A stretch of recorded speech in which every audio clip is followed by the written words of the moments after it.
Gente, doenças raras são caracterizadas por muitos sinais e sintomas e variam não só de doença para doença, mas também de pessoa para pessoa acometida pela mesma condição, né? O Conceito. conceito, Vai né? você, o Né? conceito de Pode doença ser. rara. O conceito de doença rara, segundo a Organização Mundial de Saúde, a OMS, é a doença que afeta até 65 pessoas em cada 100 mil indivíduos, ou seja, 1,3 para cada 2 mil pessoas. No Brasil, estima-se que 13 milhões de pessoas tenham doenças raras. Para falar mais sobre esse assunto, a gente está recebendo aqui no Notícias do Bem o médico geneticista, Dr. Caio Brusaca. Caio, obrigado pela sua participação aqui. É um prazer recebê-lo no Notícias do Bem para falar desse tema tão importante que muitas vezes é relegado até a um segundo plano, né? Pouco se fala a respeito das chamadas doenças raras. E eu queria aproveitar para começar a nossa conversa já te perguntando quais são as principais doenças raras que se enquadram hoje no Brasil ou que existem hoje no Brasil? Antes de tudo, muito obrigado pelo convite. É sempre uma honra estar aqui na TV para falar um pouco sobre doenças raras e genética médica. Quando a gente fala em doenças raras, a gente fala em grupamentos de doença. A doença ela é rara no sentido de que ela afeta 1,3 a cada 2 mil pessoas. Mas se a gente pegar no montante, é quase 6% da população. Por isso que vocês Uhum. falaram na estatística de 13 milhões de brasileiros poderiam ter uma doença rara. Voltando ao conceito de doença rara, a gente divide em vários grupos. Existem as doenças raras que afetam o desenvolvimento, dentre eles entra o transtorno do espectro autista, entra a deficiência intelectual, mas como causa. Por exemplo, a síndrome do X frágil é a principal causa de autismo em meninos e é uma doença rara. Ou as doenças que são as cromossomopatias, como a própria síndrome de Down, a síndrome de Edwards, são alterações relacionadas ao nosso cariótipo. Existem doenças raras que também estão relacionadas às síndromes de um modo geral. Existem as doenças raras que estão relacionadas às doenças de acometimento tardio ou após os 40 anos, por exemplo, a esclerose lateral amiotrófica, as ataxias hereditárias, doença de Huntington, miastenia graves. Algumas dessas são raras, mas não são genéticas.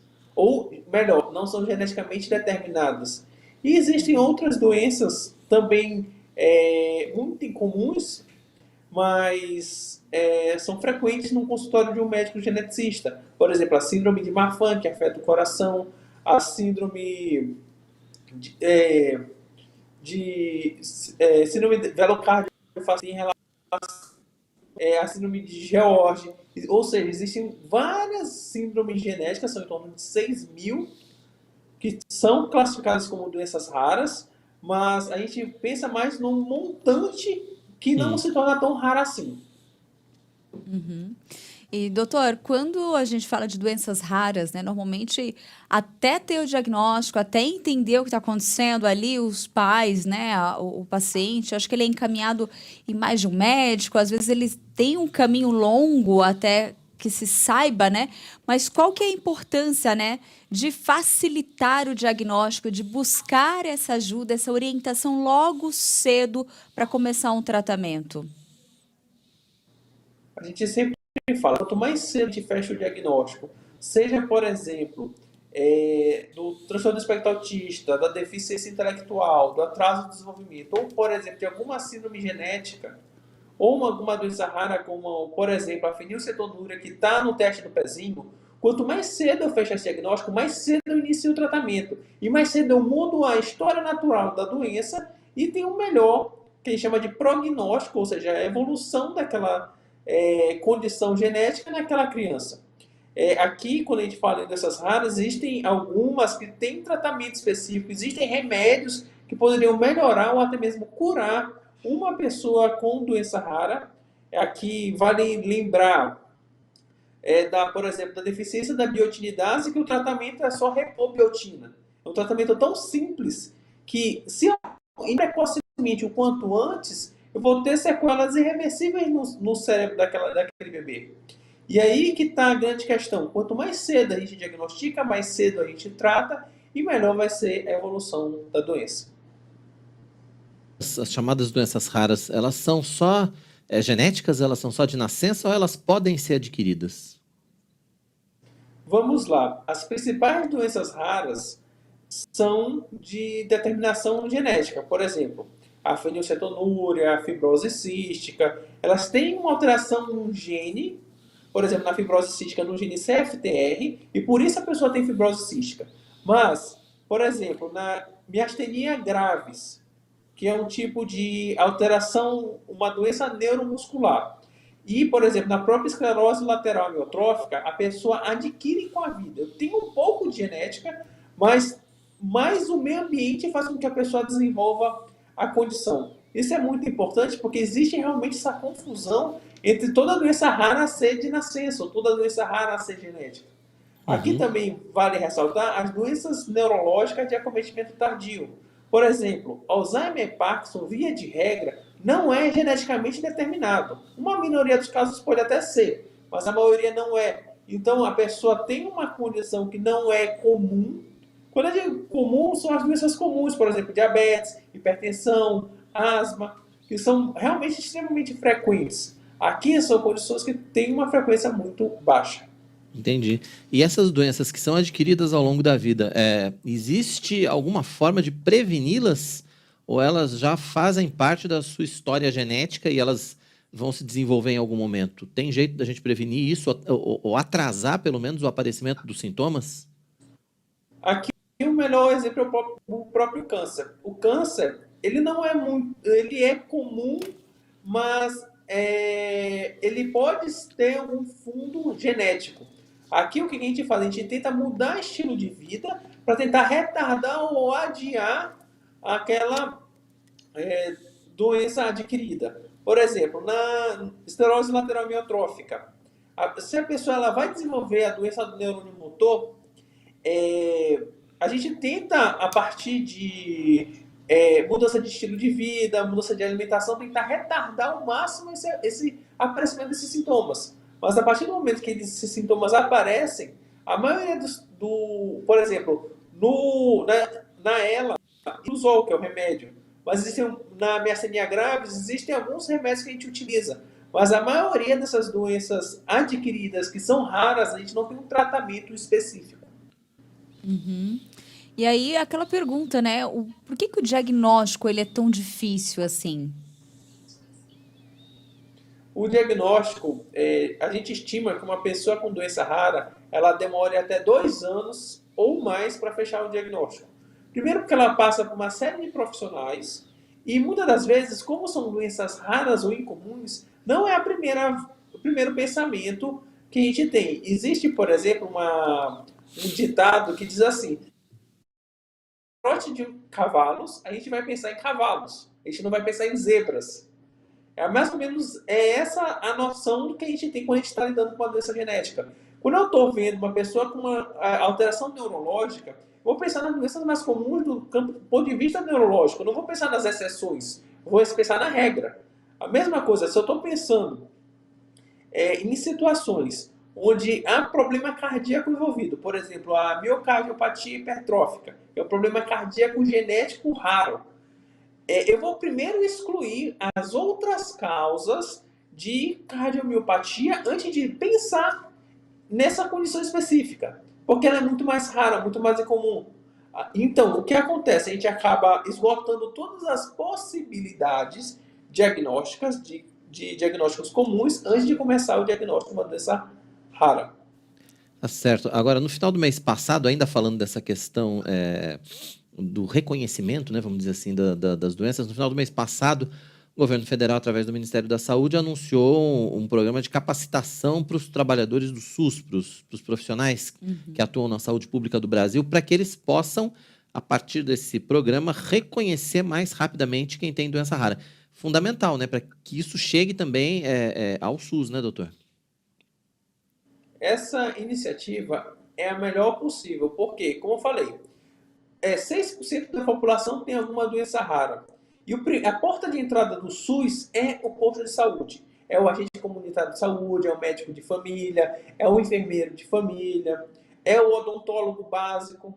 Muitas doenças raras, elas se manifestam, por exemplo, com alterações dentárias. Isso é muito interessante.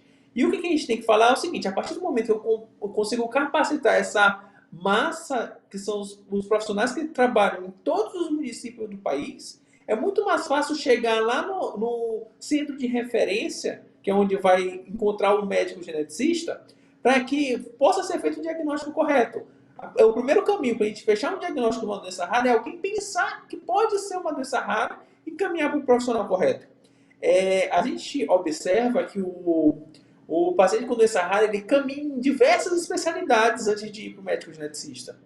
E muitas das vezes ele já vem com N exames. Já foi feito exames de ressonância, já foi feito exame de líquor, já foi audiometria, bera, ultrassom de abdômen, eletroencefalograma, ou seja, exames que são a triagem inicial da genética. E quando a gente chegar na genética, a gente vai poder utilizar os exames mais sofisticados que nós temos, de cariótipo, arrays e exoma, para poder fechar o diagnóstico. Mas para poder chegar nessa ponta, eu preciso que o paciente ele realmente tenha essa jornada do paciente pela atenção básica. E se uma vez que todos esses profissionais, agente comunitário de saúde, médico de família e enfermeiro de família, tiverem capacitados para pelo menos pensar em uma doença rara, vai ser muito mais fácil para mudar a vida de muita gente. Com certeza. E uma outra questão é a questão do tratamento, né, doutor? Muitas vezes é um tratamento paliativo e isso acaba desanimando também o paciente, muitas vezes a família, né? Principalmente quando a gente pega uma doença como ela, por exemplo. A questão aqui por exemplo, uma coisa é ter um tratamento específico, outra coisa é dizer assim, não tem o que fazer. Quando a gente fala em tratamento, eu vou falar um pouco sobre deficiência intelectual. Infelizmente, hoje, não existe um remédio para deficiência intelectual. Entretanto, com a estimulação, a gente consegue melhorar aquela pessoa. A mesma coisa que a questão do autismo.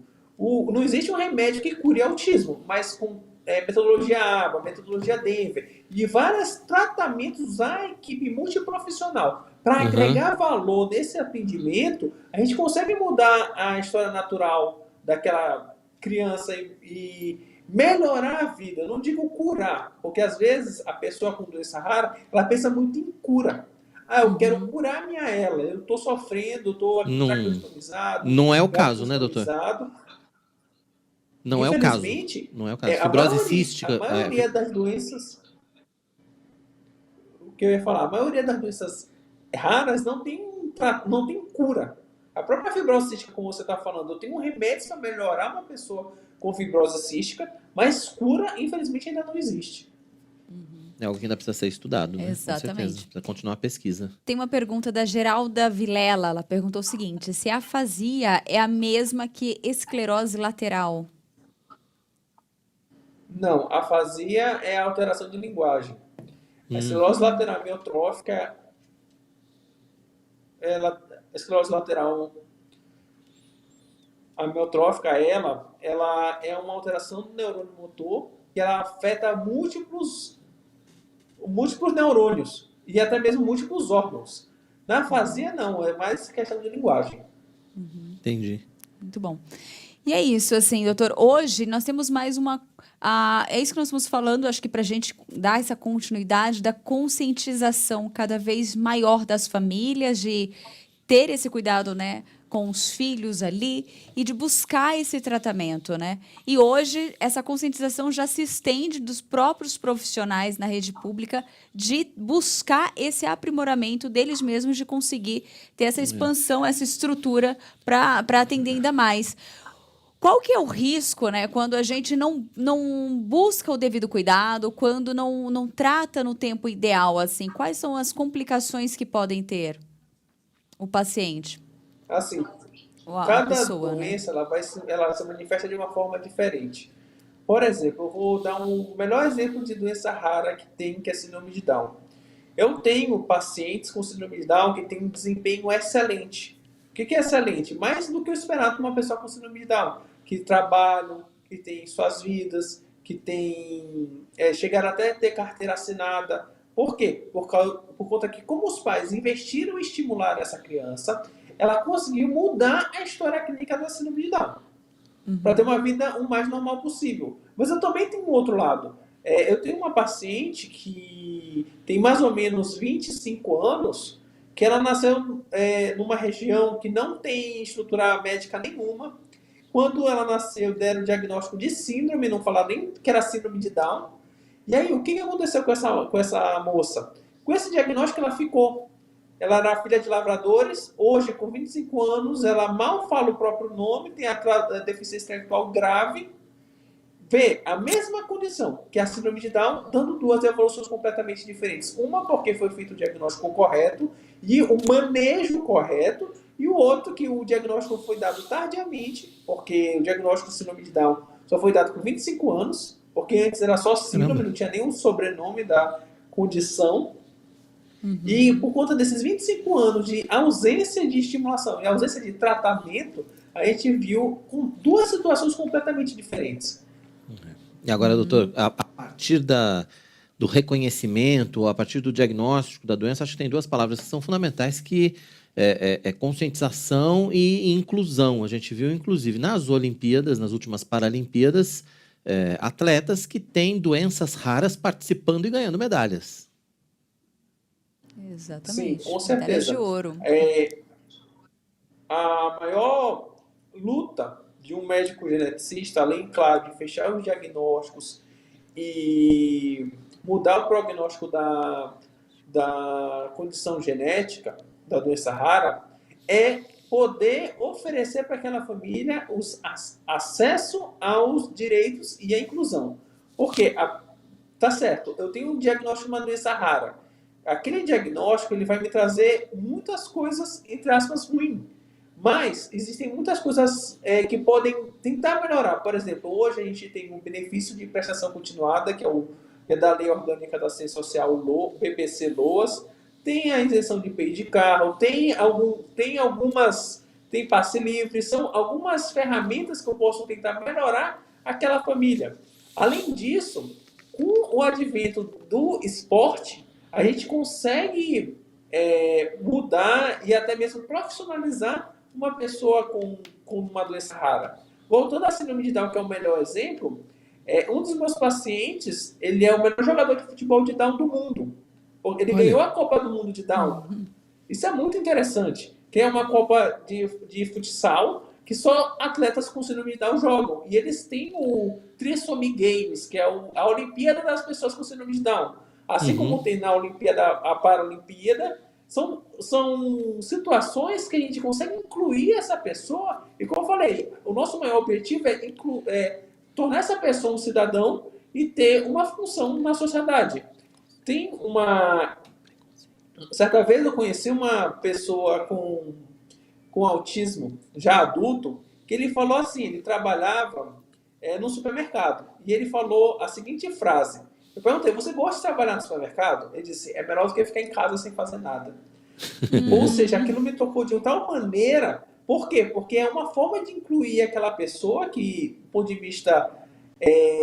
ele tinha todos os motivos para ser excluído da sociedade, infelizmente, mas ele está lá com o nosso apoio para que ele seja parte dessa sociedade, seja um cidadão e possa exercer todos os seus direitos como uma pessoa comum. É verdade.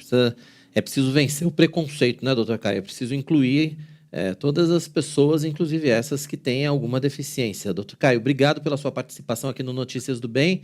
Obrigado pelos esclarecimentos. Foi um prazer recebê-lo aqui. Sim, muito obrigada. Muito obrigado pelo convite. É sempre uma honra. Em breve estaremos novamente.